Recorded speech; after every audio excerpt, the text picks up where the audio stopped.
नमस्कार, प्रणाम। कैसे हैं आप सभी लोग। मैं बता देना चाहता हूँ आज खेसारी लाल यादव का जन्मदिन है। जी हाँ, तो बीते कुछ समय के पिछले आप लोग देख सकते हैं कि पवन पवन सिंह एवं खेसारी लाल यादव दोनों एक ऐसे दोस्त थे कि एक माने की जिगरी यार। जी हाँ, तो मैं बता देना चाहता हूँ वो दोनों लगातार कंट्रोवर्सी में रहते हैं। जी हाँ, तो मैं बताना चाहता हूँ कि पिछले कुछ महीने से वो दोनों कंट्रोवर्सी में हैं और उसी के कारण कुछ बातें चल रही थी। तो उससे मतलब पवन सिंह का भी बर्थडे हुआ था तो खेसारी लाल यादव की तरफ से कोई विश नहीं आया था। जी हाँ, तो इसीलिए अभी तक पवन सिंह के तरफ से भी खेसारी लाल यादव का बर्थडे विश नहीं आया। जी हाँ, बर्थडे विश नहीं आया। तो मैं बताना चाहता हूँ कि अभी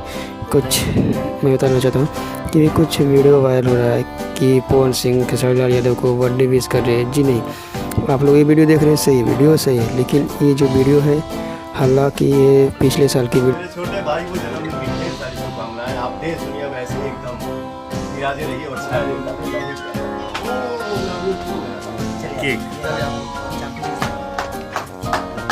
happy birthday to you, happy birthday to you, happy birthday to you, happy birthday to you. मतलब पवन सिंह खेसारी लाल का बर्थडे मनाया नहीं जी, ऐसा कुछ बात नहीं। तो चलिए मिलते हैं नेक्स्ट वीडियो में। इसी तरह का वीडियो पाने के लिए हमारे चैनल पर बने रहिए। चलिए मिलते हैं नेक्स्ट वीडियो में। और हाँ, इसी पवन सिंह का चलिए आज खेसारी लाल यादव का है तो बर्थडे, तो मैं भी बोल देता हूँ खेसारी लाल यादव को आप जियो हज़ारों साल। चलिए मिलते हैं नेक्स्ट वीडियो में।